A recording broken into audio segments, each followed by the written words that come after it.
Hello guys, welcome back to my channel. आज हम बात करने वाले हैं आइल्स की स्टेप बाय स्टेप एक्सप्लेनेशन के बारे में। ठीक है। तो आइल्स जो है एक एग्ज़ाम होता है जिसे हम international English language testing system के नाम से जानते हैं। ठीक है। तो आइल्स का एग्ज़ाम जो है हमारे पास वो 4 मॉड्यूल्स में कंडक्ट कराया जाता है। ठीक है। 4 मॉड्यूल के नाम है reading, listening, writing and speaking. ठीक है। जो हमारे फर्स्ट 3 मॉड्यूल हैं, वो एक शिफ्ट में कंडक्ट कराए जाते हैं, वो भी बिना किसी ब्रेक के। और जो स्पीकिंग है, वो एक अलग दिन कंडक्ट कराई जाती है। एक एग्ज़ामिनर आता है जो आपका एग्ज़ाम लेता है, किसी भी होटल में या फिर कोई भी लोकेशन जो वो अलॉट करते हैं।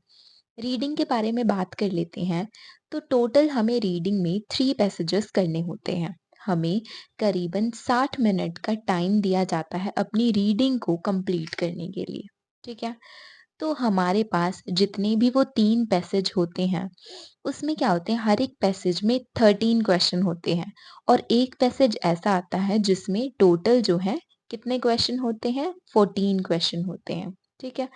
मान लेते हैं कि हमारे फर्स्ट पैसेज में 13 क्वेश्चन है, सेकंड पैसेज में भी 13 क्वेश्चन है और थर्ड पैसेज में 14 क्वेश्चन है। ठीक है। क्वेश्चन टाइप कैसे आते हैं? फर्स्ट आता है ट्रू फॉल्स या फिर जिसको हम यस नो भी कह सकते हैं, दोनों तरह से आते हैं। ठीक है। तो हमें बताना होता है कि ट्रू है फॉल्स है। नेक्स्ट आते हैं फिल अप्स। ठीक है। फिल अप्स भी वही होते हैं जैसे हम नॉर्मली शुरू से करते आए हैं। ठीक है। लिस्ट ऑफ हेडिंग क्या होती है कि आपको वो कोई पैसेज दे देंगे, आपको पढ़ के ये बताना है कि इसके लिए कौन सी हेडिंग जो है वो सुटेबल है। मैच द हेडिंग में कोई साइंटिस्ट ने कोई बात कही तो उसको मैच करना है कि किसने कौन सी बात कही। ठीक है। नेक्स्ट आते हैं एमसीक्यू, वो तो आपको पता ही है, 4 ऑप्शन दिए होते हैं। ठीक है। तो ये जो है 5 क्वेश्चन टाइप्स हमारे पास आते हैं। ठीक है। क्वेश्चन जो है हमें या तो आंसर 1 वर्ड होता है, 2 वर्ड होता है, 3 वर्ड होता है, उससे ज़्यादा नहीं होता है। ठीक है। पैसेज 1 ईज़ी होता है आपके पास, सेकंड थोड़ा-सा मॉडरेट होता है और थर्ड जो है वो थोड़ा डिफ़िकल्ट होता है। ठीक है। अब बात कर लेते हैं सेकंड मॉड्यूल की लिसनिंग के बारे में। लिसनिंग में हमारे पास क्या होता है, एक ऑडियो प्ले किया जाता है जो कि 25 टू 30 मिनट्स का होता है। ठीक है। ऑडियो कोई लेक्चर हो सकता है, कोई सर्वे, पॉडकास्ट, कोई कस्टमर सर्विस की आपस में 2 लोगों की बातचीत हो सकती है। आपके पास क्या होता है लिसनिंग में, टोटल हमारे पास 40 क्वेश्चंस होते हैं। एमसीक्यू हो गए, मैप हो गए, फिल अप्स हो गए, एक्सेट्रा एक्सेट्रा, अलग-अलग टाइप से आते हैं। लिसनिंग स्टार्टिंग में आसान होती है, फिर डिफिकल्ट होती चली जाती है। टोटल आपके पास कितने 4 सेक्शन होते हैं आपकी पूरी लिसनिंग में। ठीक है। लिसनिंग के लिए मैं हमेशा ये एडवाइस देती हूँ कि ये मोस्ट इजी और स्कोरिंग मॉड्यूल होता है, तो इसकी ज़्यादा प्रैक्टिस करें। ठीक है। तो लिसनिंग के बाद हमारा जो थर्ड मॉड्यूल आता है वो है राइटिंग। ठीक है। राइटिंग में बेसिकली आपको ऐसे लिखने होते हैं। ठीक है। आपको क्या करने होते हैं, 2 ऐसे लिखने होते हैं। फर्स्ट का नाम होता है टास्क 1 जो 3 बैंड का होता है। सेकंड होता है टास्क 2 जो कि आपका करीबन 6 बैंड का होता है। ठीक है। टास्क 1 में आ जाते हैं आपके पास bar graph, pie chart, map, line graph, process chart. ठीक है। कुछ इस तरह के क्वेश्चन आते हैं, इनमें कुछ डाटा दिया होता है मैथमेटिकली, जो आपको बताना होता है कौन सी चीज़ इंक्रीज हो रही है, कौन सी चीज़ डिक्रीज हो रही है, कौन सी चीज़ कितने से इंक्रीज हुई, कितने से डिक्रीज हुई। वो सब वो हम आगे करेंगे, तो मैं आपको एक्सप्लेन करती रहूंगी। टाइम आपको 20 मिनट का दिया जाता है, इस 20 मिनट में आपको टास्क 1 कंप्लीट करना होता है। अब आ जाते हैं टास्क 2 जिसको आपको 40 मिनट्स में कंप्लीट करना होता है। इसकी वेटेज ज़्यादा है। फर्स्ट क्वेश्चन टाइप आता है डिस्कस बोथ व्यू, यानी कि कुछ बच्चे कहते हैं हमें स्कूल जाना चाहिए, कुछ कहते हैं नहीं जाना चाहिए। तो हमें दोनों बताने हैं कि क्यों जाना चाहिए और क्यों नहीं जाना चाहिए। ठीक है। उसके बाद हमारे पास कुछ और भी तरह से क्वेश्चंस आते हैं डिस्कस बोथ व्यू के अलावा। ठीक है। तो मोस्टली यही आता है वैसे। सेकंड आता है आपके पास एडवांटेज और डिसएडवांटेज। जैसे बच्चे कहते हैं कि हमें स्कूल जाना चाहिए, उसके एडवांटेज क्या है?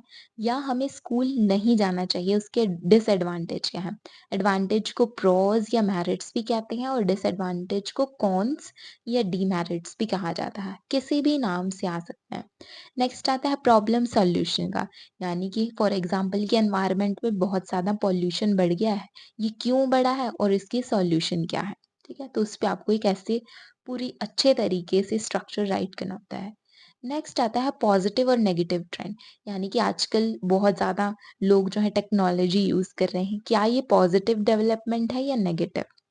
एग्री डिसएग्री आता है कि हम कहते हैं कि टेक्नोलॉजी एनहांस हो रही है, इसके फ़ायदे हैं, तो आप एग्री हैं या डिसएग्री हैं, सॉरी, ठीक है?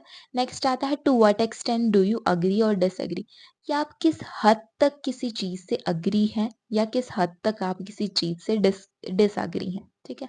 तो इस टाइप से आते हैं। लास्ट आता है एडवांटेज आउटवे डिसएडवांटेज, कि क्या इसके एडवांटेज ज़्यादा है या इसके डिसएडवांटेज ज़्यादा है? यानी कि कौन-सी चीज़ का पलड़ा जो है ज़्यादा भारी है।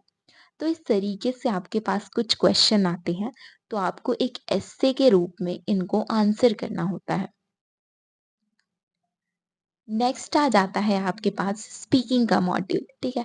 स्पीकिंग का एग्ज़ाम आपका एक अलग दिन कंडक्ट कराया जाता है, ठीक है? जिसमें एक एग्ज़ामिनर आता है, ठीक है? वो आपका एग्ज़ाम लेता है। आपकी 12 से 15 मिनट की आपस में कन्वर्सेशन होती है। पहले एग्ज़ामिनर आपसे कुछ जनरल क्वेश्चन पूछता है, जिससे कि आप थोड़ा कंफर्टेबल हो जाएँ, क्योंकि सामने वाला ह्यूमन बीइंग हमारे लिए कंप्लीटली अननोन होता है। जैसे कि आपका नाम पूछ लिया, होम टाउन पूछ लिया, आपकी एजुकेशन पूछ ली। सेकंड पार्ट में वो आपको एक क्यू कार्ड पूछते हैं, ठीक है? वो क्या करते हैं, क्यू कार्ड में आपको कोई भी टॉपिक देंगे और आपको 2 से 3 मिनट के लिए उस टॉपिक के बारे में बोलना होता है। ये क्यों होता है? ताकि एग्ज़ामिनर बहुत अच्छे तरीके से आपकी इंग्लिश के लेवल को अंडरस्टैंड कर सके। थर्ड पार्ट में आते हैं फ़ॉलो-अप्स, यानी कि जो आपसे क्यू कार्ड उन्होंने पूछा था, उसी से रिलेटेड आगे क्वेश्चन को हम फ़ॉलो-अप्स के नाम से जानते हैं। उसके बाद मार्किंग पैरामीटर्स क्या होते हैं? फर्स्ट आता है टास्क रिस्पॉन्स, ठीक है? यानी कि क्या जो उन्होंने क्वेश्चन पूछा था, आपने उसका आंसर किया है? तो 25% इसकी वेटेज होती है। सेकंड आता है कोहेरेंस एंड कोहेजन, क्या आपकी बातों में क्लैरिटी थी? क्या आपने कनेक्शन या कनेक्टिविटी बना के रखी है अपने ऐसे में, आप बात में? थर्ड आता है ग्रामर, यानी कि पास्ट में थी तो आपने वॉज का यूज़ किया, प्रेज़ेंट में है इज़, फ्यूचर में विल, इस टाइप की ग्रामर आपकी चेक करी जाती है। नेक्स्ट आता है लेक्सिकल रिसोर्सेज, यानी कि वोकैब्युलरी, आप कितनी एडवांस वोकैब्युलरी यूज़ कर रहे हैं, उस बेसिस पे भी आपको जो है मार्क्स दिए जाते हैं। हर एक मॉड्यूल में ये कंपल्सरी होता है कि आपके 6 बैंड तो आने ही चाहिए, अगर आपको अब्रॉड में स्टडी करनी है। कुछ टिप्स देना चाहूँगी मैं आपको। फर्स्ट स्टेप है कि आपको सिर्फ कैम्ब्रिज के बुक से ही प्रैक्टिस करनी है। आपके पास 18 बुक्स हैं, जो कि मोर देन सफिशिएंट है और वो रेलेवेंट मटेरियल भी है। सेकंड आती है कि आपको अपनी गलतियों को एनालाइज़ करना है कि आपने कहाँ मिस्टेक करी, ठीक है? उससे आपका बैंड स्कोर इम्प्रूव होगा। थर्ड है आपको कंसिस्टेंट रहना है, डेली आपको प्रैक्टिस करनी है। थर्ड है कि रीडिंग और लिसनिंग की आपको ज़्यादा प्रैक्टिस करनी है, क्योंकि वो ज़्यादा स्कोरिंग मॉड्यूल्स होते हैं जो आपकी ओवरऑल स्कोर को बूस्ट कर सकते हैं, ठीक है? उसके बाद हमारे पास 2 और टिप हैं। थर्ड टिप आती है कि आपको फ़ॉल्स ऑनलाइन मटीरियल बिल्कुल भी यूज़ नहीं करना है। क्योंकि कई वेबसाइट होती हैं जो डाल देती हैं, हम बिना सोचे-समझे उससे लिखने लगते हैं, जो कि कंप्लीटली रॉन्ग है, ऐसी मिस्टेक ना करें। लास्ट टिप है कि आपको सिर्फ आईडीपी, ब्रिटिश काउंसिल या कैम्ब्रिज की वेबसाइट को ही यूज़ करना है। इसके अलावा जितनी भी वेबसाइट है वो उतनी रेलेवेंट